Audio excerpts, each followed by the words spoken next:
पहुंच चुके हैं कांग्रेस खेड़ा भी दिख रहे हैं। हाँ, कांग्रेस हेडक्वार्टर की तस्वीरें आप देख पा रहे हैं, जहां पर थोड़ी देर में राहुल गांधी भी पहुंचने वाले हैं, प्रियंका गांधी भी यहां पर पहुंचने वाली हैं और प्रेस कॉन्फ्रेंस थोड़ी देर में शुरू हो जाएगी। तमाम बातें यहां पर रखी जाएंगी, लेकिन किन किन मुद्दों पर बात, सोनिया गांधी भी पहुंच चुकी हैं। आप ये देखिए, सोनिया गांधी जो कि आमतौर पर ऐसे मौकों से दूरी बनाए रखती हैं, मल्लिकार्जुन खड़गे आते हैं या राहुल गांधी आते हैं बात रखने के लिए, पार्टी के प्रवक्ता आते हैं, कुर्सियों से ज्यादा नेता मंच पर पहुंच गए हैं। फिलहाल मल्लिकार्जुन खड़गे बीच में दिख रहे हैं आपको, चेयर पर बैठ चुके हैं, अध्यक्ष हैं कांग्रेस के।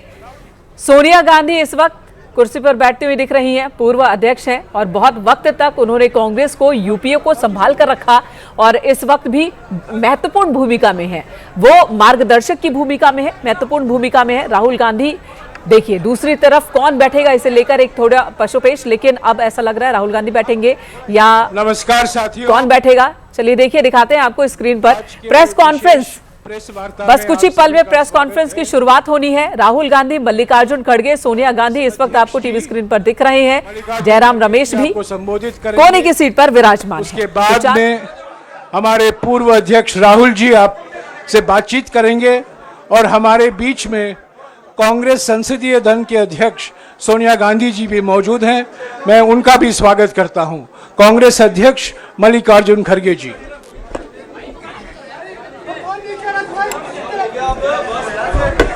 क्यों इसको नहीं डाला शायद?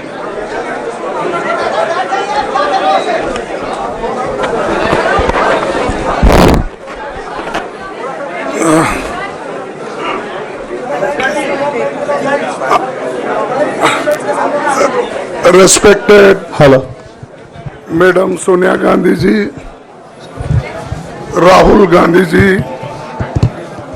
प्रियंका गांधी जी और इस मंच पे बैठे हुए हमारे पार्टी के सभी नेतागण, आज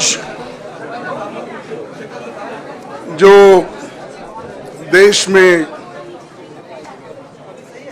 चुनाव के रिजल्ट आए हैं,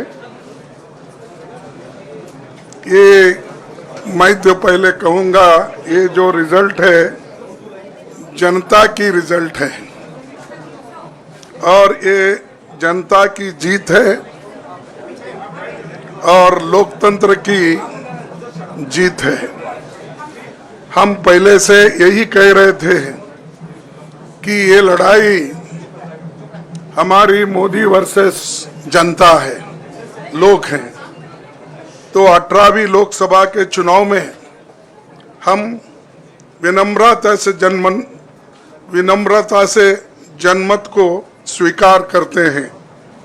इस बार जनता ने किसी एक दल को पूर्ण बहुमत नहीं दिया, खासकर सत्ताधारी दल भाजपा ने एक व्यक्ति, एक चेहरे के नाम पर वोट मांगा। अब ये स्पष्ट हो गया है कि ये मैंडेट मोदी जी के खिलाफ गया है। ये उनकी राजनीतिक और नैतिक हार है। जो व्यक्ति बार बार अपने नाम से ही हर जगह वोट मांगते थे, उनकी ये बहुत बड़ी हार है और नैतिक दृष्टि से ये तो उनको बहुत बड़ा नुकसान हुआ है। आप जानते हैं कि कांग्रेस पार्टी और हमारे इंडिया गठबंधन से बहुत प्रतिकूल माहौल में चुनाव लड़ा। सरकारी मशीनरी ने कदम कदम पर अवरोध डाला, बैंक खाते सीज करने से लेकर तमाम नेताओं के खिलाफ अभियान चलाया। फिर भी शुरू से आखिर तक कांग्रेस पार्टी का कैंपेन सकारात्मक था, पॉजिटिव था। हमने महंगाई, बेरोजगारी, किसानों और मजदूरों की बदहाली और संविधान संस्थाओं का दुरुपयोग जैसे विषयों को केंद्रीय मुद्दा बनाकर हम जनता के सामने गए थे। इन मुद्दों पर बड़ी संख्या में लोग हमसे जुड़े, हमारा समर्थन किया। प्रधानमंत्री ने जिस तरह का कैंपेन किया वो इतिहास में लंबे समय तक याद रखा जाएगा। कांग्रेस के घोषणा पत्र के बारे में मोदी जी ने जो झूठ फैलाया, जनता ने उसे समझ लिया। मैं इस मौके पर कहना चाहूँगा कि श्री राहुल गांधी जी की दोनों यात्राएं, भारत जोड़ो यात्रा और भारत जोड़ो न्याय यात्रा के दौरान लाखों करोड़ों लोगों को मिलना, लोगों की समस्याओं को सुनना और आगे चलकर उन समस्याओं का हल ढूंढना हमारे कैंपेन का आधार बना। हमने इसी को 5 न्याय और 25 गारंटी का नाम दिया और इसी के आधार पर हमने गारंटी कार्ड बनाया। हमारे कार्यकर्ता उसे लेकर घर घर पहुंचे और लोगों को संपर्क करें। इसके अलावा जो एक महत्वपूर्ण बात है वो भाजपा नेतृत्व की अहंकार की वजह से हुई। उन्होंने धीरे धीरे सारे संवैधानिक संस्थाओं के ऊपर गैर कानूनी तरीके से कब्जा करने की कोशिश की। फिर इनका उपयोग विरोधी दल के खिलाफ करने लगे। जो दब गया उसे दबा के अपने तरफ लिया, जो नहीं दबे उसकी पार्टी को तोड़ दिया, नहीं तो फिर जेल में डाल दिया।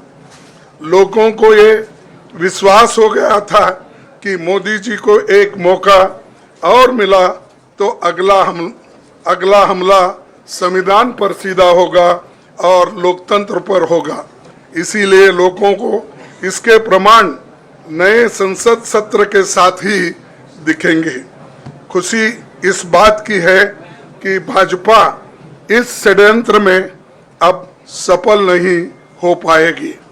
मैं इस अवसर पर सीपीपी चेयरपर्सन श्रीमती सोनिया गांधी जी, हमारे लोकप्रिय नेता राहुल गांधी जी, प्रियंका गांधी जी का विशेष मैं धन्यवाद करना चाहता हूं। और इन्होंने दिन रात बराबरी से पूरे देश में कैंपेन किया और हमें एक मजबूत स्थिति में पहुंचाने के लिए भारी मदद इन्होंने की। और मैं ये कहूँगा कि इनके वजह से हमको बहुत बड़ा प्रोत्साहन देश में मिला और आज ये स्थिति जो बनी है उनके वजह से बनी। और हमारे करोड़ों कार्यकर्ता जो है देश में, उन्होंने भी हमारा साथ दिया। इसीलिए मैं बहुत बहुत उनको धन्यवाद देता हूं। आखिर मैं इंडिया गठबंधन के अपने सभी साथियों और शुभचिंतकों का धन्यवाद करता हूं। सभी एक साथ मिलकर एक स्वर में रहे, सभी ने मिलकर प्रचार किया और एक दूसरे की मदद की। हमारे हजारों लाखों कार्यकर्ताओं ने अच्छे तालमेल के साथ काम किया। आप सभी का धन्यवाद। अभी हमारी लड़ाई अंजाम तक नहीं पहुंची है। हम सबको आने वाले दिनों में इसी तरह लोगों के अधिकारों के लिए, संविधान की रक्षा के लिए, लोकतंत्र के बचाव के लिए, देश की तरक्की के लिए, सीमाओं पर सुरक्षा के लिए लड़ते रहना चाहेंगे। हमें सुनिश्चित करना होगा कि संसद सुचारू रूप से चले, विपक्ष के मुद्दों को प्राथमिकता मिले, संसद में उन पर बहस हो। आने वाले दिन महत्वपूर्ण होंगे। हम आपसे बात करेंगे जब कभी भी मौका मिले। आप सभी को मेरा धन्यवाद और आपका साथ भी हमको रहा और हमने चुनाव में भी जहाँ हमको जितना हो सकता है वो साथ आपने दिया। इसलिए आप सभी को भी मैं धन्यवाद करता हूं और सभी को नमस्कार। शुक्रिया खड़गे जी। मैं राहुल जी से गुजारिश करूंगा वो आपको संबोधित करें।